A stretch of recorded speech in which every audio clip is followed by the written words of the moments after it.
Alors bonjour, moi c'est Gilles, Gilles Demarty, je viens de Lausanne en Suisse. Je ne vais pas faire toute la présentation avec l'accent suisse, mais il y a sans doute quelques mots que je vais utiliser, genre 80, vous allez vous habituer. Je viens d'une petite agence qui s'appelle Ratio et je suis UX architecte d'expérience utilisateur là-bas.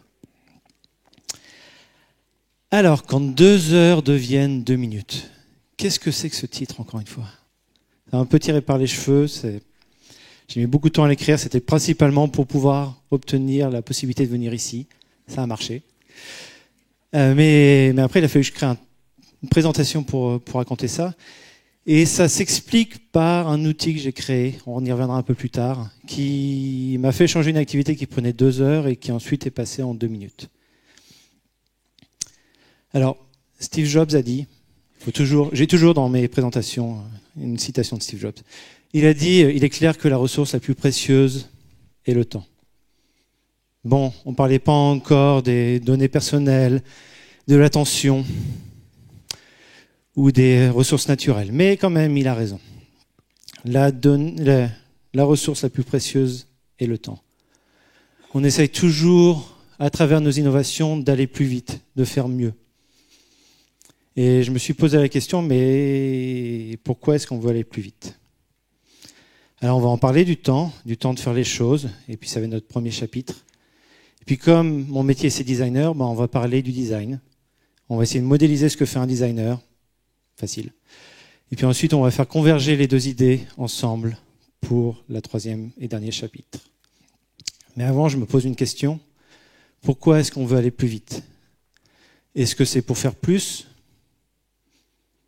Bon, c'est le but de l'ère industrielle, aller plus vite pour produire plus en moins de temps. Mais ce n'est pas vraiment ce qui m'intéresse aujourd'hui. Est-ce que c'est pour faire autre chose?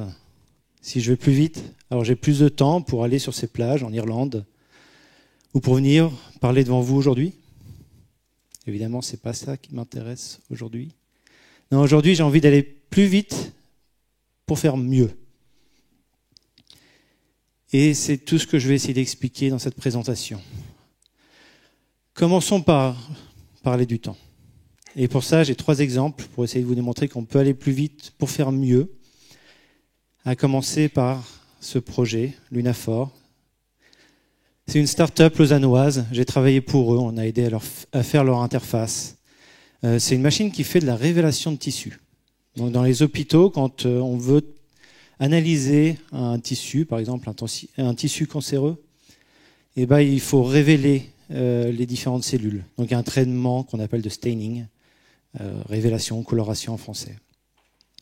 La révolution de la machine de Lunaphore, c'est que alors qu'une machine actuelle prend à peu près 4 heures pour faire cette activité de révélation, celle de Lunaphore prend 20 minutes. Donc, gros gain de temps, mais pas que. Et c'est ce qu'on a découvert quand on allait faire les premières interviews utilisateurs, qu'on allait discuter avec les gens dans les hôpitaux, par exemple au CHUV, à l'hôpital vaudois universitaire.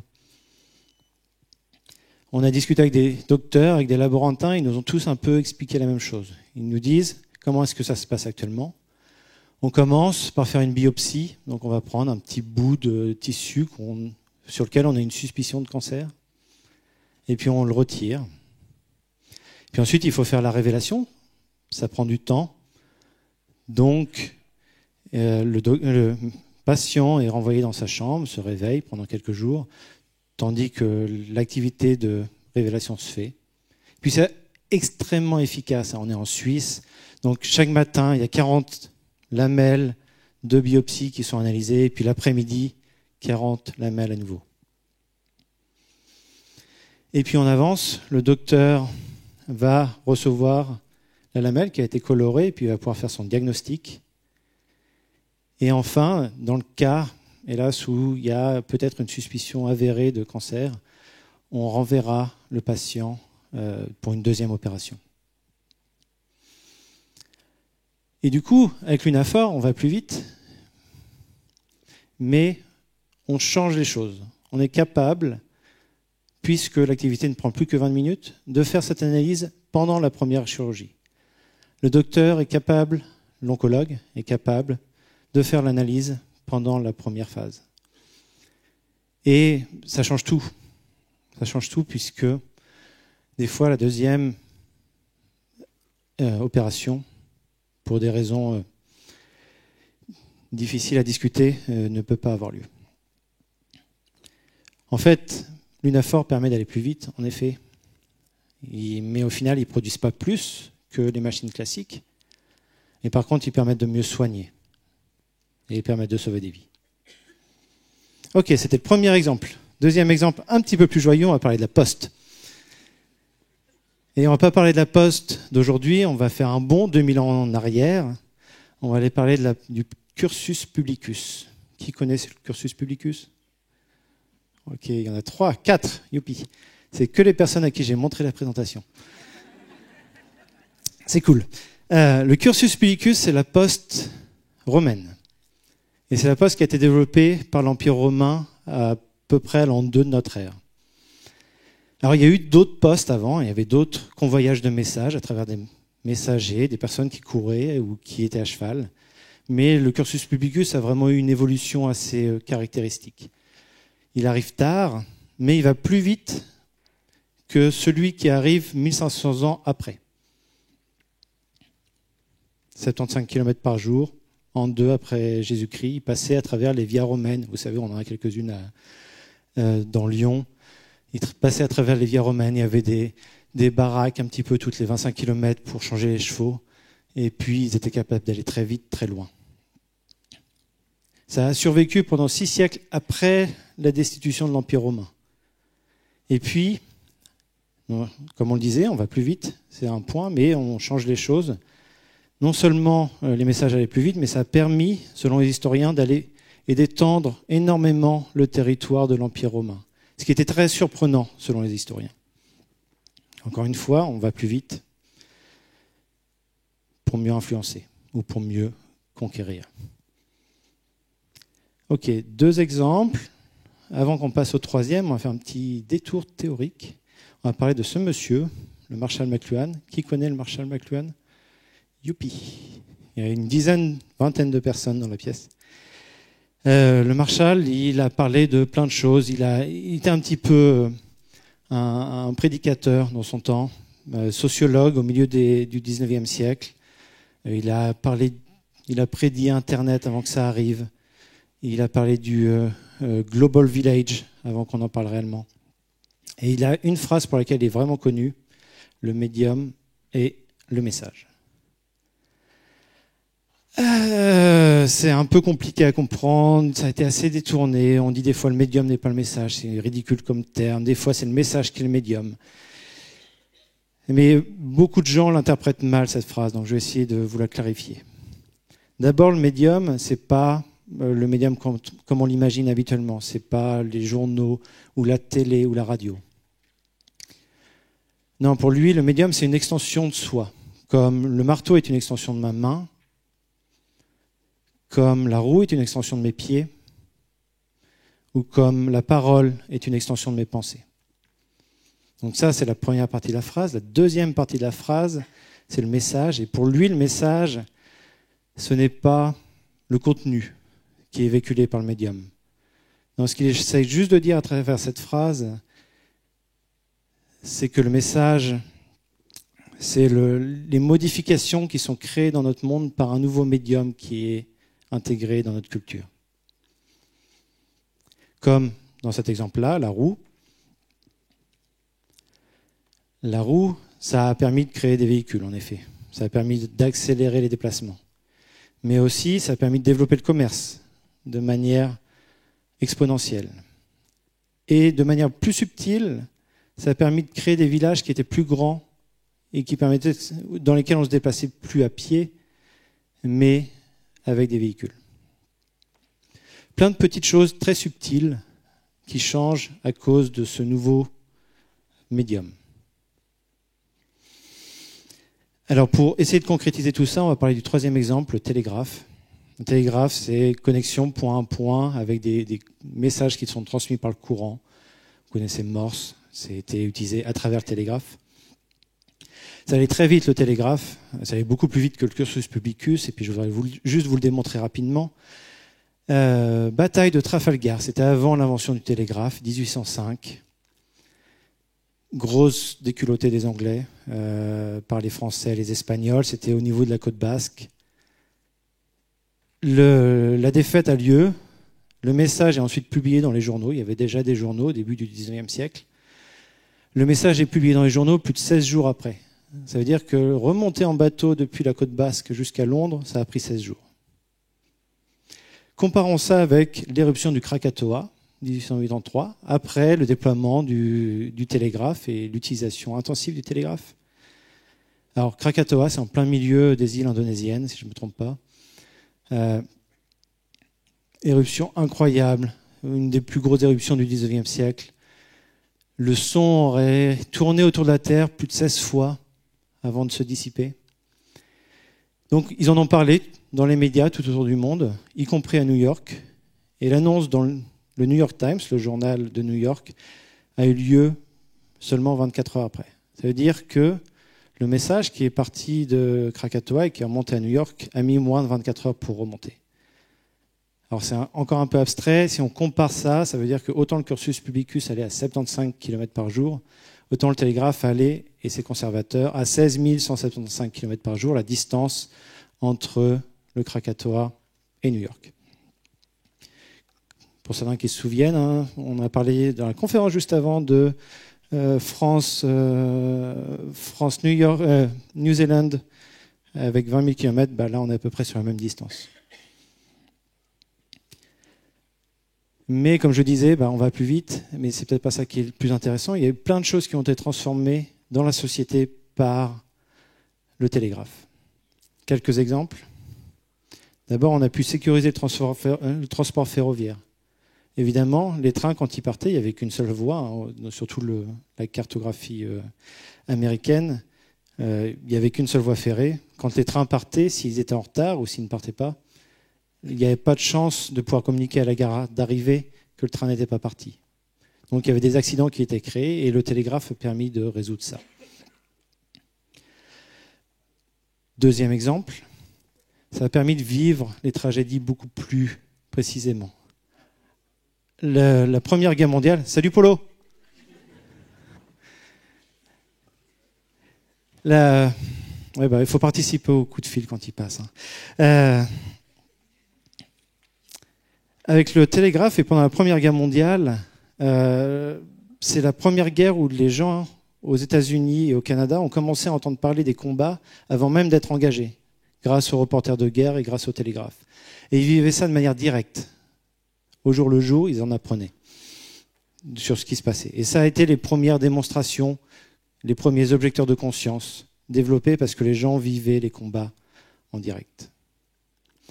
Puis troisième exemple, et peut-être un des plus marquants, on peut imaginer que le télégraphe a été un déclencheur, une capacité pour appuyer les destructions nazies, on va dire ça comme ça, comme c'est montré dans cette citation des tribunaux de Nuremberg. Donc 3 exemples qui démontrent que le télégraphe non seulement permettait de transmettre un message plus vite, mais qu'elle change les choses, comme le disait McLuhan, de manière très sensible et de manière très discrète. On va fermer ce premier chapitre, on va passer au deuxième qui parle du design. Alors, dans le design, on parle souvent de vitesse. On essaie d'accélérer les choses. Il y a les design sprints, on fait les choses en 5 jours. Il y a cette notion de ligne UX, MVP. Il y a aussi Go Fast and Break Things. Donc il y a toute cette première philosophie, aller plus vite. Et puis de l'autre côté, on a la deuxième philosophie qui est celle où on ralentit un peu, la slow UX. Karine a mentionné quelques exemples hier aussi. Karine Lallemand pendant sa keynote d'ouverture. Le slide qu'on a vu juste avant, c'est Raphaël qui, là, parle de Slow UX à Kiwi Party, qui l'a présenté dans sa présentation. Je me permets juste de lui voler son slide parce que je le trouvais très joli. Et donc, il y a ces deux combats. Moi, personnellement, je suis plutôt Slow UX. J'aime bien ralentir. D'ailleurs, c'est écrit dans ma bio sur Twitter. Là, juste là. Si ça a plus de 60 bits par minute, c'est que c'est trop rapide.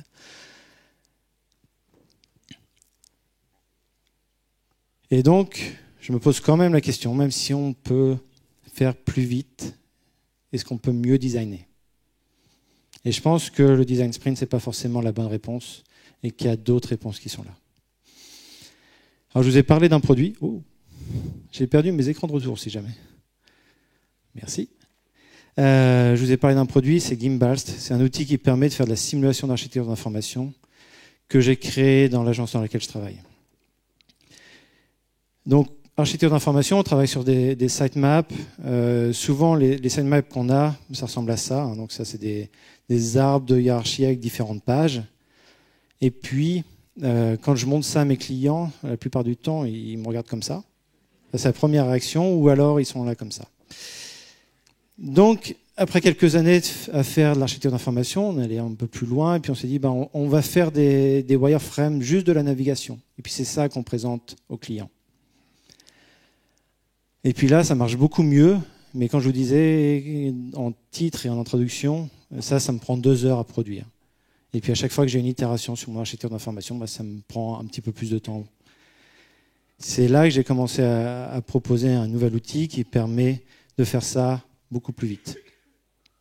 Donc on met le sitemap dans cette petite case en bas à gauche, dans ce texte, et puis ça crée un prototype assez simple et assez immédiat de l'architecture d'information. Et ce que je ne m'attendais pas en faisant ça, ça marche très bien pour les clients. On donne un lien, ils voient la navigation, ils jouent avec, et puis ils se projettent beaucoup mieux. Mais ce que je ne m'attendais pas, c'est que ça a changé ma façon de travailler, ma façon de faire l'architecture d'information. Maintenant, je construis mon architecture d'information directement dans l'outil. Et ça m'a vraiment surpris. Et c'est ce message que McLuhan essaie de communiquer. Et c'est pour ça que j'ai commencé à gratter, à essayer de comprendre qu'est-ce qui se passait dans ma tête. Qui dit il se passe quelque chose dans ma tête, je suis assez nerd, donc j'ai essayé de créer un modèle pour essayer de définir tout ça. Ça va être compliqué, mais on va y aller. On va parcourir tout ça ensemble. J'ai d'abord été inspiré par la citation de Tom Wojcik. Il dit « L'essence du design, c'est une rapide itération d'expression et d'évaluation ». Ça m'a beaucoup parlé et je me suis dit c'est ça qui se passe dans ma tête quand j'essaie de faire du design. On parle de design, mais en fait, toute résolution de problème pourrait être apparentée. Et on peut utiliser cette citation-là pour beaucoup de résolutions de problèmes complexes. Comme Tom, c'est un designer de système, je suis allé gratter du côté du design de système. Je suis tombé sur ces ouvrages de Norbert Wiener qui parlent de cybernétique. C'est le papa de la cybernétique. La cybernétique, c'est décrire les choses avec des boucles de rétroaction. Les choses, c'est le monde des humains, c'est le monde des machines. Alors, boucle de rétroaction, qu'est-ce que c'est? Ça ressemble à ça, c'est assez simple. La grosse boîte noire au milieu, c'est une machine, ça peut être n'importe quoi. Et la boucle de rétroaction, ça nous dit juste qu'on envoie un message dans cette machine, ça crache un résultat, et la notion de boucle de réaction, c'est que ce résultat est renvoyé dans la machine pour contrôler la boîte noire. Alors, un peu abstrait, un peu technique, des exemples. Les phénomènes météorologiques, ça peut être décrit par des boucles de réaction. La régulation de chauffage, ça peut être décrit par des boucles de réaction. De même pour la réaction nucléaire ou pour le développement des habitudes. Donc voilà, j'ai mon début de modèle, le design. Une patate un peu au milieu, et puis 4 boucles de réaction qui tournent autour. Décrivons chacune de ces boucles de réaction les unes après les autres. Mais commençons par la patate au milieu. La patate, pour moi, c'est la compréhension du problème et de la solution. Donc, on imagine qu'on a été briefé sur un projet et que ce projet, ça peut être un projet de site web, un projet d'application, un algorithme, si on est développeur, ou un bâtiment, si on est architecte. Voilà un exemple de brief qu'on aurait pu recevoir. Ce brief, en plus du brief, ce qui nourrit ma compréhension, c'est la recherche utilisateur, c'est ma propre expérience en tant que designer. Et puis à partir de là, on commence et on a notre première boucle. La première, elle va sur les problèmes. Et puis le problème, je le décompose en éléments plus petits. Pour l'exemple que je montrais tout à l'heure, Une décomposition, ce serait de parler de fleurs, parler de avoir un impact sur moi, parler de chez soi. Donc ça, c'est mes petits éléments. Et puis ensuite, je reconnais à travers ces petits éléments qu'est-ce qui se passe. J'utilise mon expérience, mon troisième sens pour essayer de compléter ça. Quand on parle de mon exemple, si on parle de fleurs, ça peut être des fleurs séchées, ça peut être des fleurs coupées, ça peut être des arbustes, ça peut être des dessins de fleurs. Donc je reconnais des choses à travers les éléments que j'ai décomposés. Et tout ça, ça nourrit ma compréhension du problème et de la solution. Première boucle.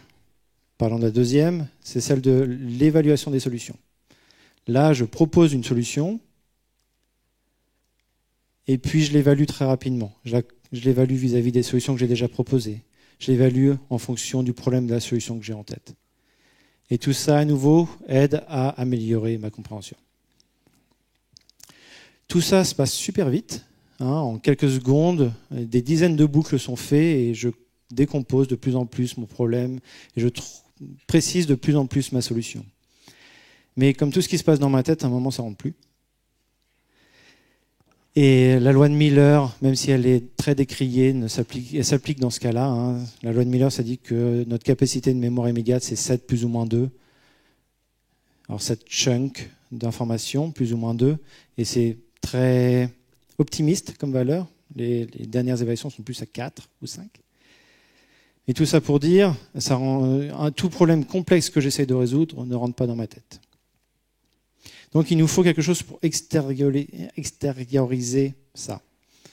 C'est là qu'on introduit la troisième boucle, la boucle de sketch, ou la boucle de croquis en français, qui permet d'externaliser ce qui se passe dans ma tête. C'est intéressant parce que sketch ou croquis en italien, quand c'est apparu, ça s'appelle pensieri. Pensieri, ça veut dire penser. Et c'est exactement ça. Les premiers sketchs qu'on fait quand on est en train d'essayer de résoudre un problème, ce sont des expressions de mes pensées, des expressions de ce que j'ai dans ma tête. Comment ça se déroule? J'exprime quelque chose sur une feuille de papier, puis ça peut juste être un petit élément du problème que j'essaye de résoudre. Et puis une fois que j'ai fait ça, je le regarde et je l'interprète. J'essaye de voir ce qui me manque, ce qui marche, ce qui ne marche pas. Et puis tout ça, ça me permet de l'évaluer vis-à-vis du problème et de la solution et de nourrir, d'améliorer ma compréhension du problème et de la solution. Vous me suivez jusque-là? Ok, tout le monde ronfle. Excellent. Un exemple pour un peu clarifier. Est-ce que vous reconnaissez cet objet? Oui. Le juicer de Philippe Stark. Il a une merveilleuse histoire, Philippe Stark. Il raconte qu'il a été briefé par LSI en Italie pour créer un presse-agrumes. Et puis il prend des vacances, il va sur une petite île en dehors de l'Italie, et là il va manger un plat de calamar dans un restaurant. Si. Et puis vu ce plat de calamar, il est inspiré et il commence à dessiner cet objet. Tout de suite, quand on raconte cette histoire-là, on imagine Stark prenant son set de table, sortir ses jeux de crayons et puis dessiner, très appliqué, l'objet réel.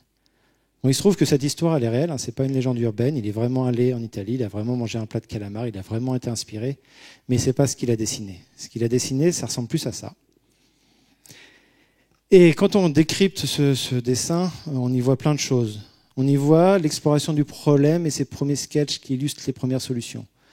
C'est des objets très conventionnels vis-à-vis des presse-agrumes. On reconnaît des formes qu'on reconnaît habituellement dans les presse-agrumes. Puis très rapidement, on voit apparaître les premiers objets qui intègrent la notion de calamar. Alors, c'est un peu bancal, ça paraît très ergonomique, mais ça illustre l'idée d'intégrer un calamar sur le presse-agrumes. Néanmoins, il voit bien que ça ne marche pas, c'est cette boucle d'expression et d'évaluation. Donc il intègre des idées qui viennent plus de sa réflexion avec la science-fiction. Et puis il équilibre un peu plus l'objet, ça commence à ressembler un peu plus à l'objet final. Et puis petit à petit, il améliore, il explore des éléments un peu plus précis, des éléments sur comment est-ce que la pulpe va être arrachée. On voit aussi qu'il aimait bien l'alcool. Et ceci explique ces 3 boucles. Boucle de problème, boucle de solution et boucle de croquis.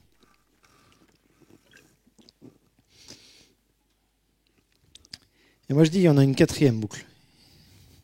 Il y a la boucle dite de simulation.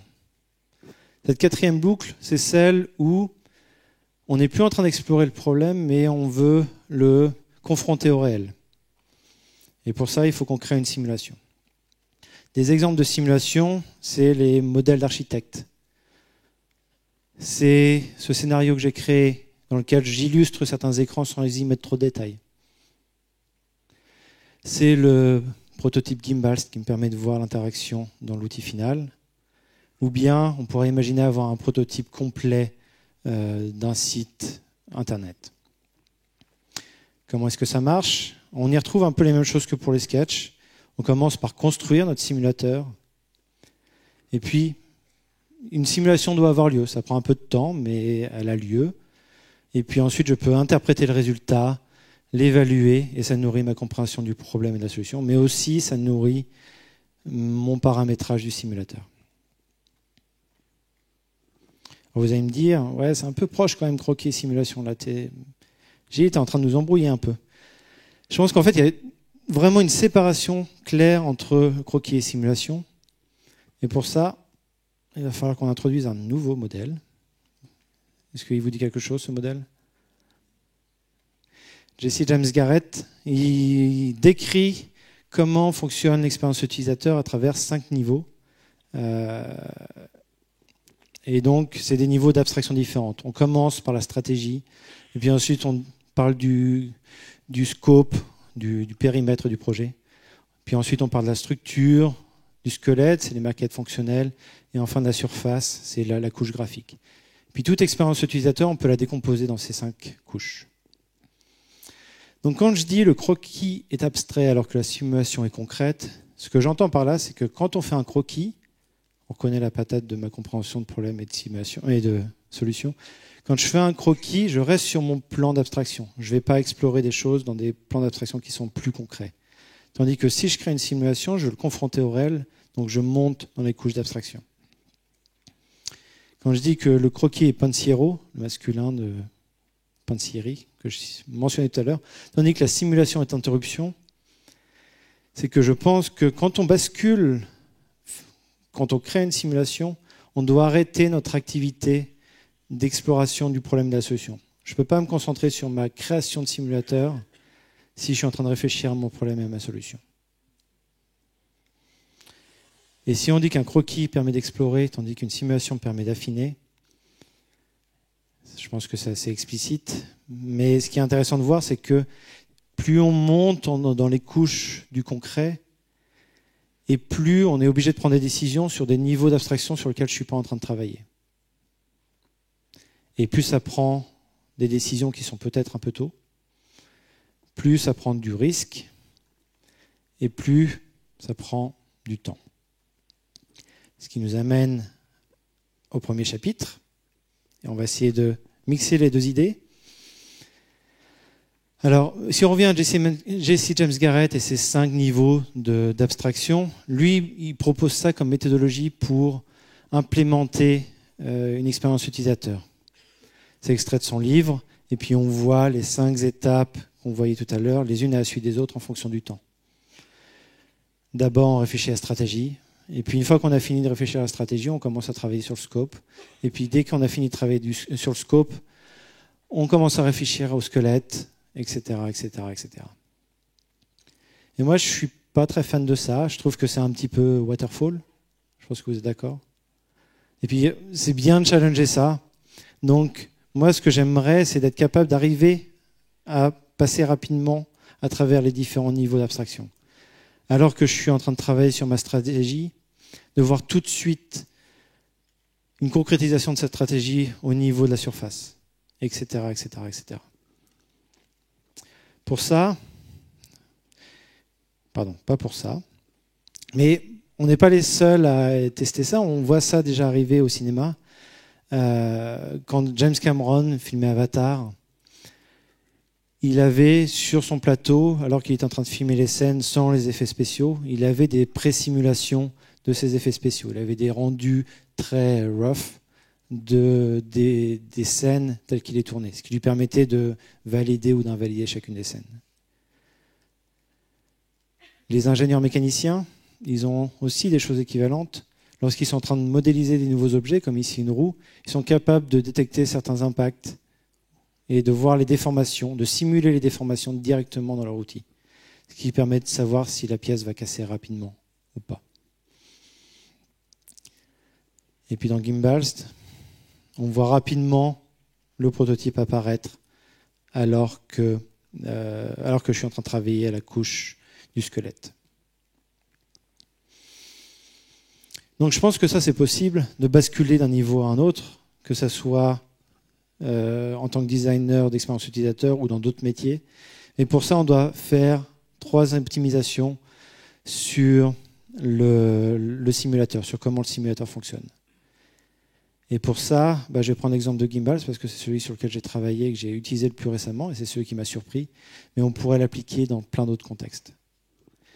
Donc 1, réduire la durée de simulation. 2, simplifier la construction du simulateur. 3, rendre le résultat prédictible. Qu'est-ce que j'entends par là? 1, simuler, c'est la brique à gauche. Si on imagine qu'actuellement, j'étais en train de créer cette architecture d'information, là tout de suite, je vois le résultat apparaître et je suis capable de jouer avec. Être capable de jouer avec, c'est vraiment clé pour pouvoir se projeter dans qu'est-ce que sera le résultat de cette architecture. Quand je dis qu'il faut simplifier le constructeur du simulateur, ce que j'entends par là, c'est que le simulateur doit prendre pour moi plein de décisions sur les couches d'abstraction sur lesquelles je ne suis pas en train de travailler.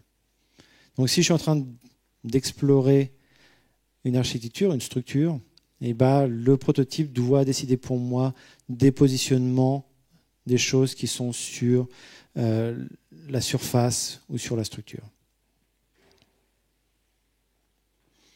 Et puis du coup, ça me permet, et encore une fois, c'est l'exemple de Gimbalst, ça me permet d'aller chercher des choses qui sont dans mon sitemap, de le coller dans mon outil, et puis ça me donne tout de suite un prototype interactif qui me permet de jouer avec le résultat. C'est incroyable, mais ça permet de vraiment se projeter dans le résultat.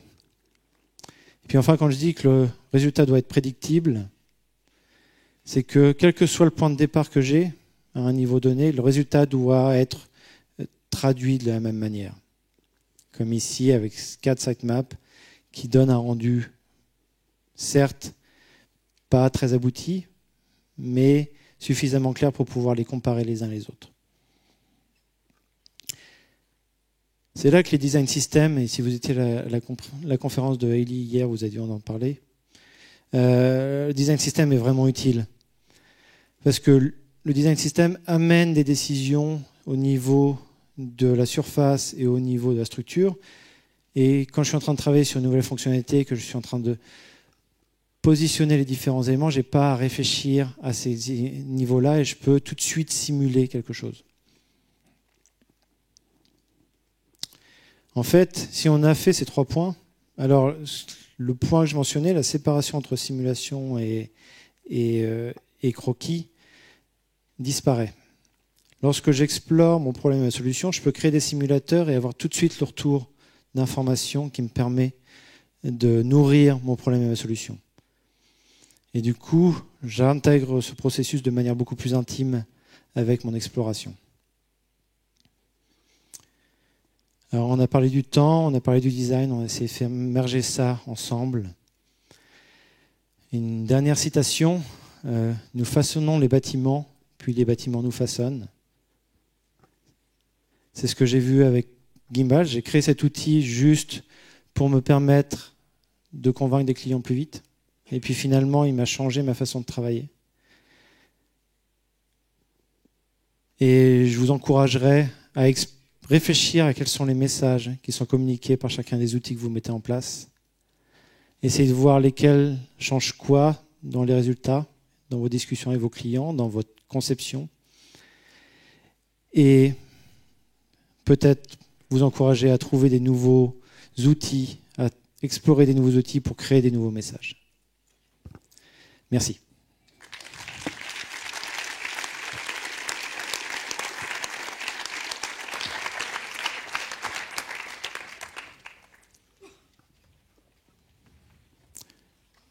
Nous allons prendre quelques questions.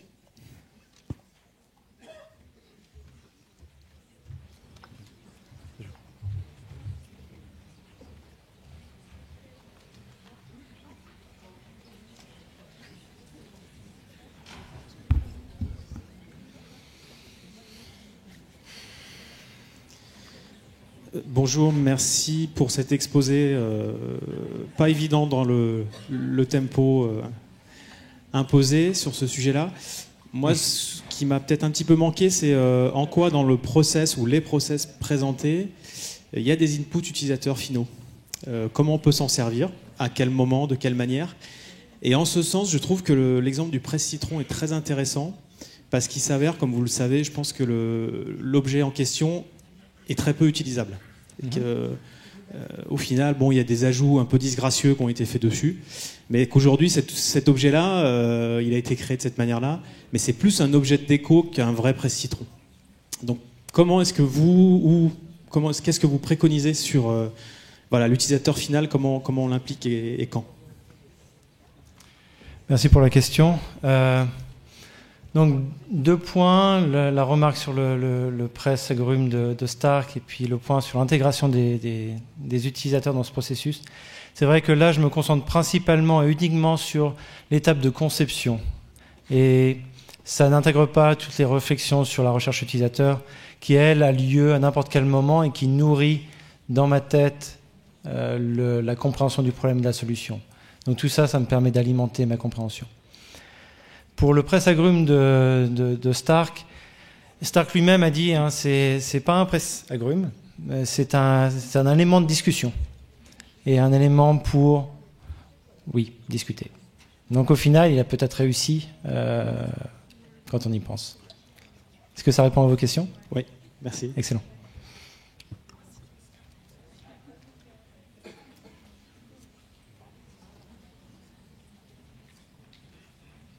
Est-ce qu'on a des autres questions?